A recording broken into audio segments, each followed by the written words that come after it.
இன்னைக்கு எண்ணெய் கத்திரிக்காய் குழம்பு வைக்க போறோம். எண்ணெய் ஊற்றிட்டோம், எண்ணெய் காயட்டும். இப்போ எண்ணெயில கத்திரிக்காவை போட்டுக்கலாம்.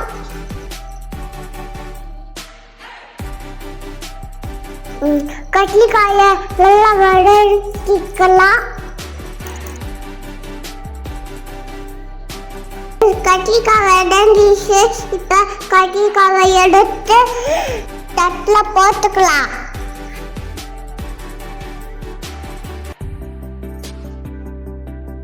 கடுகு போட்டுக்கலாம். எடுத்து வெந்தயம் போட்டுக்கலாம்.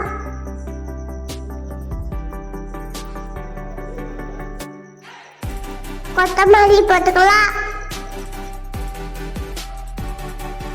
பச்சை மிளகாய் போட்டுக்கலாம். இப்ப சின்ன வெங்காயம் போட்டுக்கலாம். அடுத்து பூண்டு போட்டுக்கலாம்.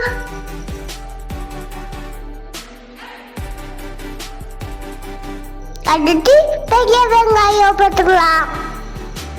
போட்டு எல்லாத்தையும் வதக்கணும். நல்லா வதங்கினதுக்கப்புறம் தக்காளி போட்டுக்கலாம். தக்காளி போட்டு நல்லா வதக்கணும். மாமா இப்போ உப்பு போட்டுக்கலாம்.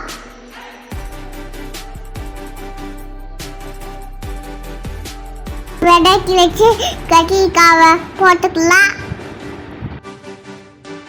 தேவையான மசால் பொடியை போட்டுக்கலாம். பிரிய நல்லா வதங்கணும். புளி கரைச்சி ஊற்றணும்.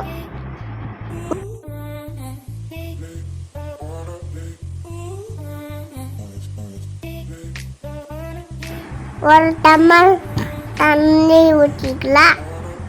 இந்த நேரம் மூடி போட்டு கொதிக்க விடலாம்.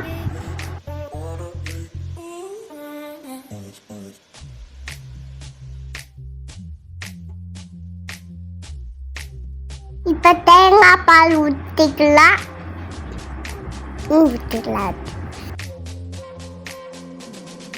வத்தல் குழம்பு பொடி போட்டுக்கலாம். இந்த பொடி செம்ம டேஸ்ட் கொடுக்கும்.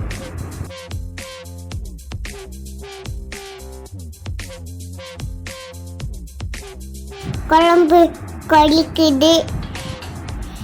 என்ன பிரிஞ்சிச்சா பார்க்கலாம். வாவ், நல்லா பிரிந்துருச்சு.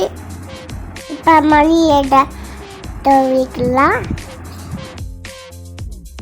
ஃபைனலி டேஸ்டியான கத்திரிக்காய் குழம்பு ரெடி ஆயிடுச்சு. சாப்பிடலாமா? சாப்பாடை போட்டாச்சு. டேஸ்ட் பண்ணிடலாமா? செம்மையா இருக்கு. இந்த ரெசிபி பிடிச்சா நீங்களும் ட்ரை பண்ணி பாருங்க. பாப்பா வீடியோவை லைக் பண்ணுங்க, ஷேர் பண்ணுங்க, மறக்காம சப்ஸ்கிரைப் பண்ணுங்க. Bye by.